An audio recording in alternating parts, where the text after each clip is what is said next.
রাধা কিচেনের ব্লগ থেকে এসেছি। আমি তো কোনো সময় মুখ দেখাই না। আমার এক মেয়ে ওরা বললো যে মামি করো। হ্যাঁ, এই করবো হলো চিকেন পকোড়া।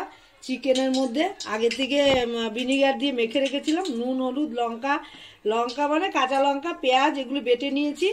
আর দিয়েছি হলো আদা আর রসুনের পেস্ট, কর্নফ্লাওয়ার, ডিম।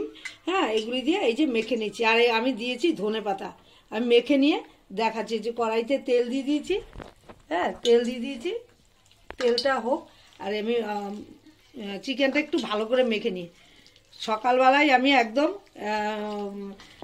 ভিনিগার দিয়ে মেখে রেখেছিলাম। তারপর একটু জল বেরিয়ে গেছে, জলটা ফেলে দিয়েছি। ফেলে দিয়ে তারপর এখন বাদ বাকি মশলাগুলো দিয়ে আমি করছি।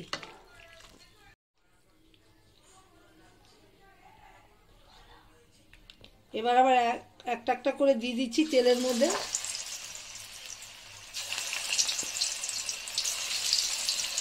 দেখুন, তারপর আবার ভেজে নিয়ে তারপর আবার দেখাবো।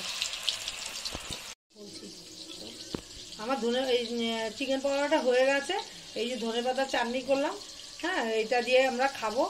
আর এই যে আরও হচ্ছে, এই যে আমার আজকের মানে যে আমরা পিকনিক করছি, এই মানে স্টার্ট হয়ে গেল, মানে এই দিয়ে শুরু। আমার এই রেসিপিটা ভালো লাগলে লাইক শেয়ার কমেন্ট করে সাবস্ক্রাইব করতে একদমই ভুলো না। সবাই ভালো থাকেন, সুস্থ থাকেন, আমিও ভালো থাকবে। আজকে যা যা করবো, আনন্দ করব, সেই মুহূর্তগুলি আমি মানে ক্যামেরা বন্দি করবো আপনাদের সামনে।